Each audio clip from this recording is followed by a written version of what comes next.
Welcome back to my channel. हमारी last video में हम लोगों ने theory of demand chapter start किया था, जिसमें हमने डिस्कस किया था इंडिविजुअल और market demand and factors affecting these demands. तो आज हम लोग स्टार्ट करेंगे लॉ ऑफ डिमांड, जो कि बहुत इंपॉर्टेंट है और एग्ज़ाम्स में ज़रूर पूछा जाता है। तो लॉ ऑफ डिमांड हम लोग स्टार्ट करते हैं। अब जनरली आप लोग अपनी डेली लाइफ में ऑब्जर्व करते हो कि किसी भी कमोडिटी का अगर प्राइस कम होता है तो कंज्यूमर क्या करता है, उसकी डिमांड को बढ़ा देता है। यही जो कंज्यूमर का बिहेवियर है, इसी से ही लॉ ऑफ डिमांड, इसी को ही लॉ ऑफ डिमांड कहते हैं। ठीक है, जैसे किसी भी कमोडिटी का प्राइस जब बढ़ता है तो उसकी क्वांटिटी डिमांड क्या होती है, कम हो जाती है। इसी तरह से अगर प्राइस कम होता है तो उसकी क्वांटिटी डिमांड क्या होगी, बढ़ जाएगी। आप बेसिकली यही ध्यान में रखो कि ये लॉ ऑफ डिमांड है। इनवर्स रिलेशनशिप है और नेगेटिव रिलेशनशिप। अब अगर हम इसकी डेफिनेशन लिखें तो इसकी डेफिनेशन होगी, law of demand states the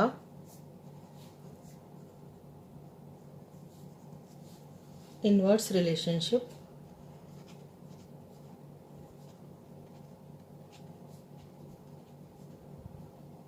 between price and quantity demanded. Inverse relationship हो गया, प्राइस बढ़ेगा तो क्वांटिटी डिमांड कम हो जाएगी, प्राइस कम होगा तो क्वांटिटी डिमांड बढ़ जाएगी। इनवर्स रिलेशनशिप है। अब एक और चीज ध्यान में रखनी है, कीपिंग अदर फैक्टर्स कांस्टेंट। ये जरूर ध्यान रखनी है, अदर फैक्टर्स जो हैं वो कांस्टेंट रहने चाहिए। अब अदर फैक्टर्स कौन से थे जो डिमांड को अफेक्ट कर रहे थे, जो हमने लास्ट वीडियो में भी डिस्कस किए थे, जैसे price of the given commodity, price of related goods, income of the consumer, taste and preferences, वो सब कांस्टेंट रहना चाहिए। ठीक है, और यही जो है ये अजम्पशंस हैं लॉ ऑफ डिमांड की।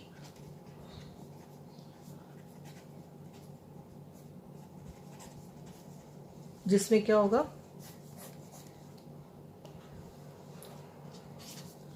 सबसे पहले तो वही prices of substitute goods do not change, यानी कि कांस्टेंट रहेंगे। सेकंड है प्राइजेस ऑफ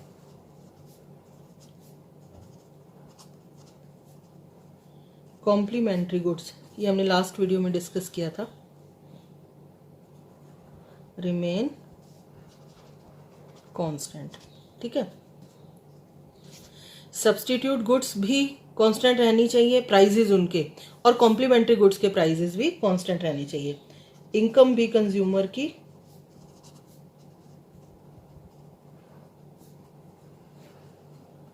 सेम रहनी चाहिए, कांस्टेंट रहनी चाहिए।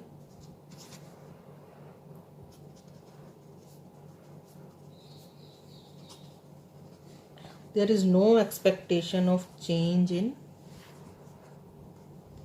Price in the future. किसी भी कमोडिटी का फ्यूचर में प्राइस भी चेंज नहीं होना चाहिए, वो भी कांस्टेंट रहना चाहिए। बाकी टेस्ट एंड प्रेफरेंसेस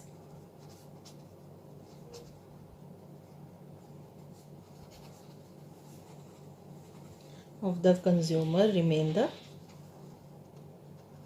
सेम। ये है अजम्पशंस। अजम्पशंस के बाद हम लोग करेंगे डिमांड स्केड्यूल। डिमांड स्केड्यूल क्या होता है, टेबुलेशन प्रेजेंटेशन। ठीक है, उसको बोलते हैं डिमांड स्केड्यूल। अब हम लोग सपोज कर, ये हाइपोथेटिकल ही होता है सब, तो अब हम इसका बनाएंगे। जैसे समझ ले हमने बनाया डिमांड स्केड्यूल फॉर व्हीट। यहाँ हम लोग लेंगे प्राइस, प्राइस हमारे हैं पर केजी के हिसाब से हैं। ठीक है। और यहाँ हम लोग लेंगे क्वांटिटी डिमांडेड, ये है इतने केजी पर मंथ के हिसाब से, ठीक है।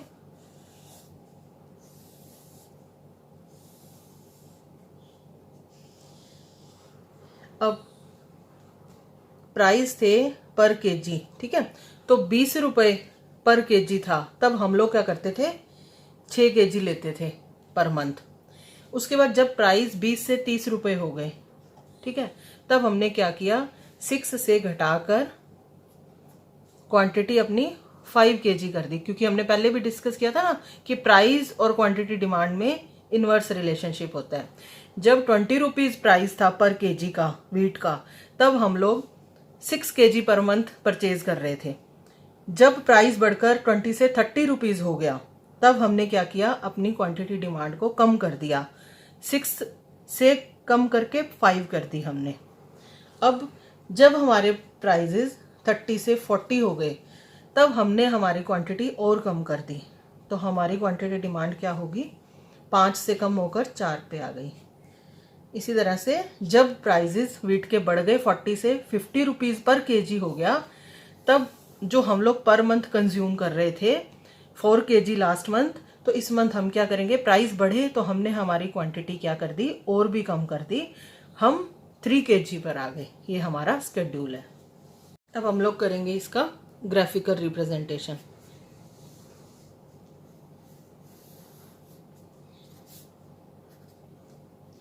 एक्स एक्सिस पर हम लोग रखेंगे क्वांटिटी और वाई एक्सिस पर हमारे आएंगे प्राइस, ठीक है। जैसा हमने स्केड्यूल में बनाया था उस हिसाब से वैल्यू पुट कर लेंगे हम लोग, 3, 4, 5 एंड 6।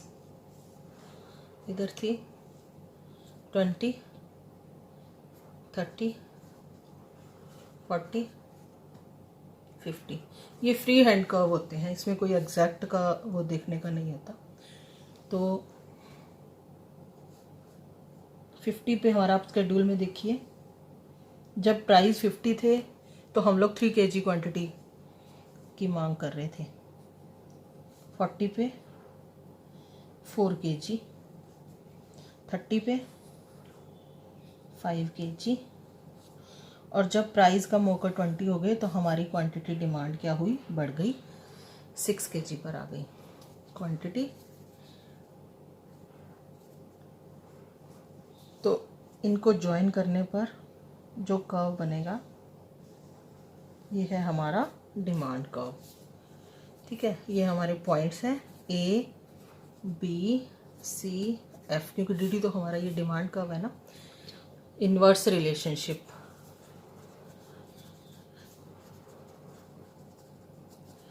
जैसे जैसे प्राइस बढ़े तो हमारी क्वांटिटी डिमांड कम होती गई। अब इसके बाद आएंगे reasons for law of demand. Law of demand तक तो आपको आ गया होगा समझ, जिसमें पहले हम लोगों ने डेफिनेशन देनी है, उसके बाद हमने अजम्पशंस देनी है, उसके बाद हमने स्केड्यूल देना है, और उसके बाद डिमांड कर्व बनाना है, ठीक है। तो उसके बाद बड़ा इंपॉर्टेंट टॉपिक है ये भी, reasons for law of demand. अभी इसको कई बार बड़ा मोल्ड करके भी पूछ लिया जाता है, जैसे क्वेश्चन बनता है why demand curve is downward sloping curve, explain it, या why more of a good is purchased when its price is falls, या reasons to the law of demand. तो इसको हम लोग अब डिस्कस करेंगे। तो reasons for law of demand में पहला कारण आएगा law of diminishing marginal utility. ये हमने हमारी लास्ट वीडियो में भी डिस्कस किया था। Law of diminishing marginal utility क्या होता था, जिसमें क्या होता था, जैसे ही हम लोग एक एक्स्ट्रा यूनिट को कंज्यूम करते हैं कमोडिटी की, तो जो उससे यूटिलिटी मिलती है वो आगे जैसे जैसे एडिशनल ऐड होता रहता है और हमारी क्या होगा, यूटिलिटी कम होती रहती है, या as we consume more and more units of a commodity, यही था ना जो हमने लास्ट वीडियो में डिस्कस किया था, law of diminishing marginal utility. The utility derived from each successive unit goes on decreasing। इसीलिए जो डिमांड होती है वो इसकी यूटिलिटी पे ही डिपेंड करती है। तो क्या होगा, कंज्यूमर क्या होगा, अगर उसको, वो कंज्यूमर कभी भी प्रिपेयर नहीं होगा अगर सेम प्राइस पर उसको एडिशनल यूनिट्स मिलेंगी कमोडिटी की, क्योंकि कंज्यूमर जो है will buy more units of the commodity only when the price is falls. ठीक है, तो एक रीजन ये आ गया लॉ ऑफ डिमांड का। दूसरा आता है सब्स्टिट्यूशन इफेक्ट।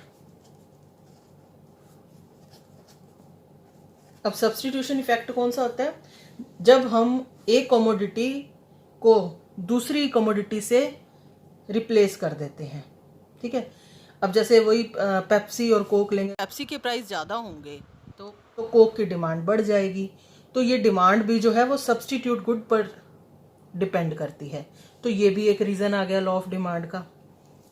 ठीक है, थर्ड आता है इसमें इनकम इफेक्ट।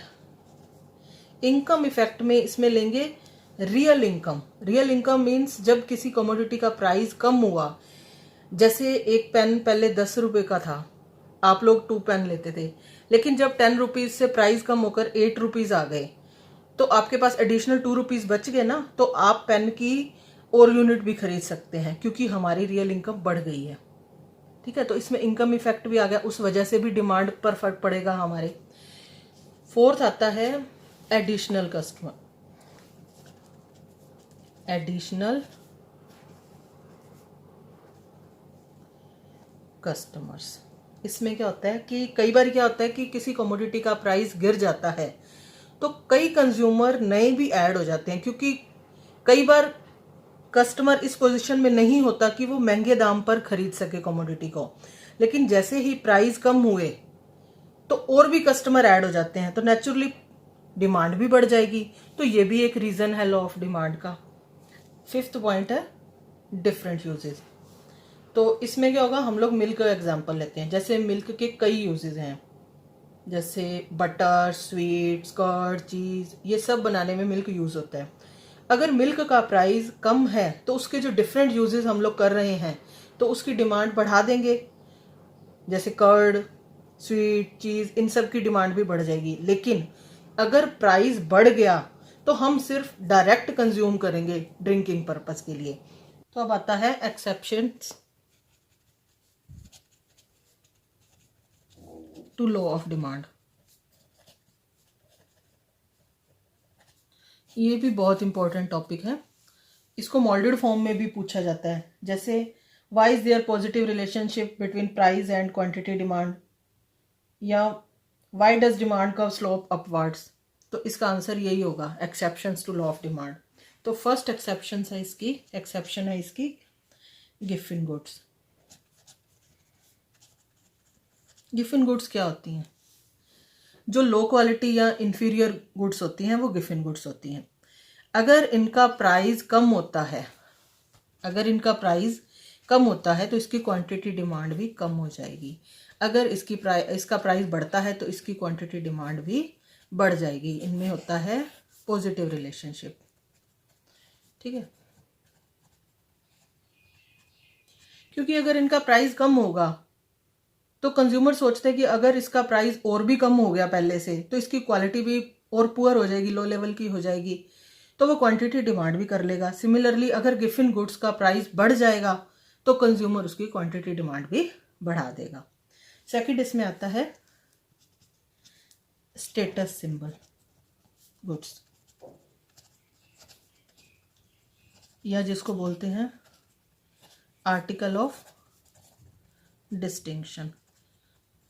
कुछ चीज़ें ऐसी होती हैं जो स्टेटस सिंबल गुड्स होती हैं, जिनको अमीर लोग हैं या रिच पीपल जो लोग हैं वो इसके अपने स्टेटस के लिए उनको खरीदते हैं, चाहे वो कितनी भी हाई हाई रेंज की हो, हाई प्राइस की हो, जैसे गोल्ड हो गया, सिल्वर हो गया, डायमंड हो गया, या लग्जरीज गाड़ियाँ हो गई, तो वो स्टेटस सिंबल गुड्स होती हैं। इनका अगर प्राइस बढ़ता है तो इनकी क्वांटिटी डिमांड भी बढ़ती है। इसका भी पॉजिटिव रिलेशनशिप है। थर्ड इसमें आता है फैशन रिलेटेड गुड्स, क्योंकि इन सब पर लॉ ऑफ डिमांड नहीं काम करता, क्योंकि लॉ ऑफ डिमांड कहता है प्राइस बढ़ेगा तो क्वांटिटी डिमांड कम हो जाएगी, लेकिन इनमें ऐसा नहीं होगा, क्योंकि अगर कोई फैशन रिलेटेड गुड्स हैं वो फैशन के अकॉर्डिंग ही यूज़ होती हैं, चाहे वो महंगी है चाहे वो सस्ती हैं। कोई स्पेशल कोई ब्रांड की है जो फैशन में है, या तो वो लोग उसी चीज़ को ही खरीदेंगे चाहे उसका रेट कितना भी हाई हो। ठीक है, इसमें भी पॉजिटिव रिलेशनशिप है। फोर्थ आता है इसमें नेसेसिटीज ऑफ लाइफ। अब लाइफ में की कुछ नेसेसिटीज गुड्स हैं, जैसे सॉल्ट हो गया, वीट हो गया, राइस हो गया, या मेडिसिन्स होगी जो कि बहुत ज़रूरी हैं। इनका प्राइस चाहे जितना भी बढ़े, हम लोग इसकी डिमांड, ये चाहिए ही हमें, तो इसकी डिमांड का अगर प्राइस कम होगा तो इसकी डिमांड पर कोई असर नहीं होगा, वो तो हमने लेनी, चाहे वो हाई रेट की हो चाहे वो कम रेट की हो, इस पे लॉ ऑफ डिमांड नहीं अप्लाई होगा। फिफ्थ इसमें आता है चेंज इन वेदर। वही बात है कि कुछ कमोडिटीज की जो डिमांड है वो वेदर पे भी डिपेंड करती है। जैसे अम्ब्रेला की डिमांड है वो नेचुरली रेनी सीजन में बढ़ेगी, चाहे उसका प्राइस कम हो चाहे उसका प्राइस ज़्यादा हो। तो all these are exceptions to law of demand. यहाँ हमारा ये टॉपिक खत्म होता है। Please like, share and subscribe my channel.